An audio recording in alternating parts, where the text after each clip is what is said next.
کرتے ہیں کہ مختلف جلیل القدر تابعین کے گھروں میں، حضرت اویس کرنی کے گھر، حضرت حسن بصری کے گھر، تابعین کے گھروں میں مجلس ذکر، مجالس ذکر ہوتی، اور اپنے گھروں سے چل کر، تابعین کا دور تھا، جلیل القدر لوگوں کا دور تھا، گھروں سے چل کر ان نیکوں کی صحبت میں جا کے ذکر کرتے. اور بعض تابعین فرماتے ہیں کہ ہمارے دلوں پر زنگ لگ جاتا، ہم محسوس کرتے کہ دل زنگ آلود ہو گئے، زنگ چڑھ گیا ہے، اور پوری کوششوں کے باوجود وہ زنگ نہ اترتے، تو ہم کسی اللہ والے کی مجلس میں چلے جاتے، ان کے ساتھ ذکر کرتے، ان کے ذکر کی آواز سے اپنا زنگ بھی دھل جاتا. تو دوستو، کبھی مردہ دل زندہ دل والے کی صحبت سے زندہ ہو جاتے ہیں. آخری بات حضرت مولانا روم رحمۃ اللہ علیہ کی ایک بیان کرتا ہوں. مولانا روم فرماتے ہیں، ایک واقعہ امرؤ القیس کا بیان کرتے ہیں. ایک تو شاعر گزرا ہے نا، ایک بادشاہ گزرا ہے پہلے زمانے میں. امرؤ القیس ایک بادشاہ تھا، بڑا خوبصورت، بڑا حسین، بڑا جوان اور بڑا اعلیٰ سلطنت کا مالک. اچانک اس نے کوئی بات سنی اور اللہ کے عشق میں دیوانہ ہو گیا، اور اس دیوانگی نے اس کا دل سلطنت سے اچاٹ کر دیا، تخت سے، حکومت سے، دنیا سے دل اچاٹ کر دیا.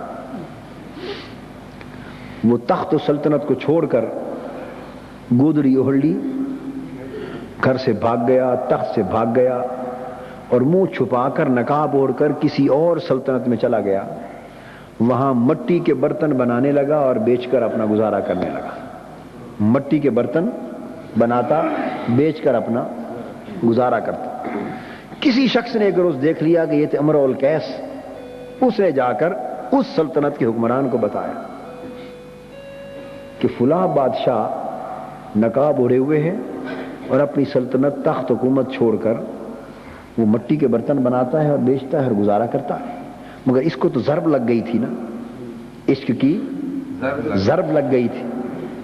اب جب ضرب لگ گئی تو اب اس کو تخت و سلطنت میں سکون کہاں آئے؟ اس کا سکون تو پھر کسی اور شے میں منحصر ہو گیا تھا. وہ بادشاہ وقت آیا اس کے پاس تنہائی میں، اس نے اس کو پہچانا، سلام کیا اور بیٹھ کے پاس اس کے نصیحت کرنے لگا.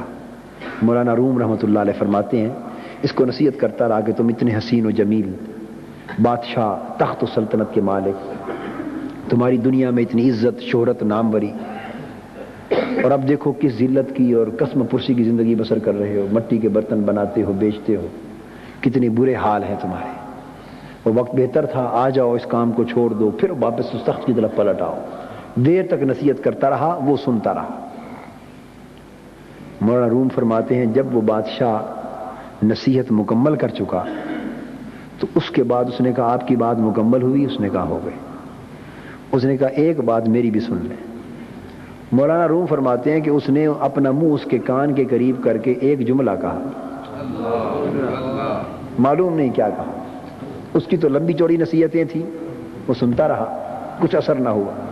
اس نے ایک جملہ کہا، بس جو کان میں آہستہ سا ایک جملہ کہا، اس نے بھی تخت و سلطنت چھوڑ دی. اس نے بھی تخت و سلطنت چھوڑ دیا. گرد مستاں گرد گر میں کم رسد بوئے رسد بوئے او گر کم رسد رویتے ایشاں وسست. اس نے بھی چھوڑ دی.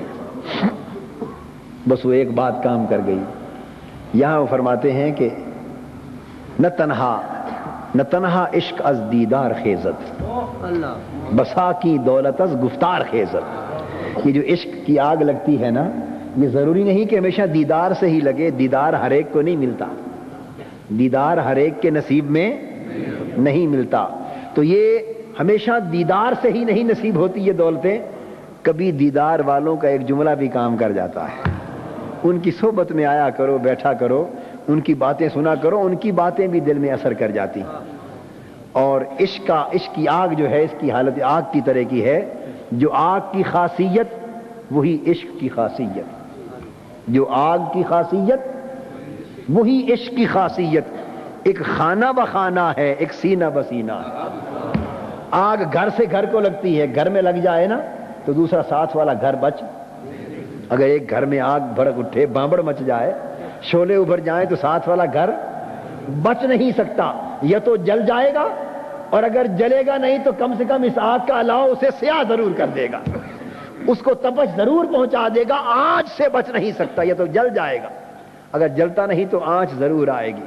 فرماتے ایک خانہ و خانہ ہے، ایک سینہ و سینہ ہے، جس سینے میں عشق کی آگ لگی ہو اس کے ساتھ بیٹھا کرو، یہ تو تمہیں بھی جلا دے گا، اور جلائے گا نہیں تو کم سے کم عشق کی آگ کی آنچ ضرور لگ جائے گی، کچھ نہ کوئی تپش ضرور آ جائے گی، منتقل ہو جائے گی۔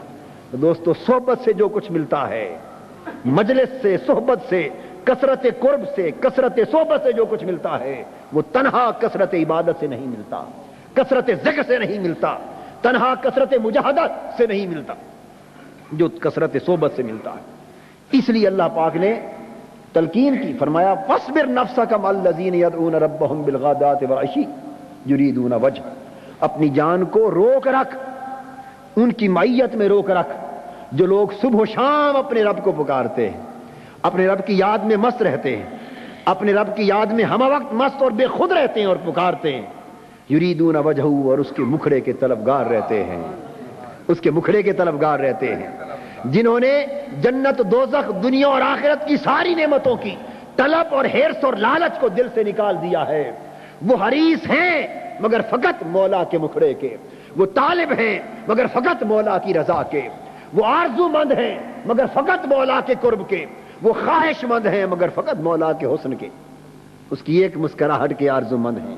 قرآن نے کہا فاصبر نفسک مع الذین، ان کی معیت میں جڑ جا، اپنی جان کو ان کی صحبت میں جما کے رکھ، ولا تعد عیناک عنہم، اور اپنی نگاہیں ان پر جمائے رکھ، اپنی نگاہیں ان پر جمائے رکھ، نگاہیں ان سے نہ ہٹا، ترید زینت الحیات الدنیا، تیری نگاہیں ان سے ہٹ گئیں تو دنیا کی زینتوں میں کھو جائے گا، اپنی نگاہوں کو ان سے نہ ہٹا، اپنی نگاہوں کو ان سے ہٹانا گویا دنیا کی زینت کا ارادہ کرنے کے مترادف ہے۔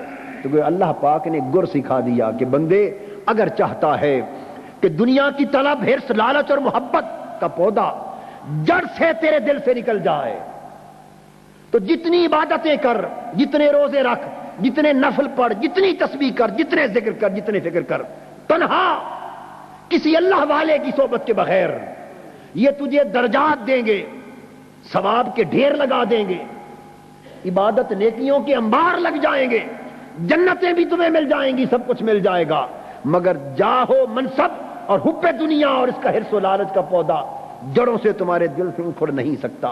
اگر چاہتا ہے کہ دنیا کی زینت کی طلب تیرے دل سے نکل جائے، دوستو اگر چاہتے ہو کہ دنیا کی طلب کھرچ کھرچ کے تمہارے دل کی زمین سے کوئی نکال کے پھینک دے، اگر چاہتے ہو، میں یہ کہنا چاہتا ہوں کہ ساری عمر پڑھنے پڑھانے میں لگا دو، کروڑوں علوم و فنون ہضم کر لو، علم کے سمندر ہضم کر جاؤ، عالم تو بن سکتے ہو مگر اللہ کی محبت کا بھانبر دل میں جل نہیں سکتا، دنیا کی محبت اور اس کا حرص تمہارے دلوں سے نکل نہیں سکتا۔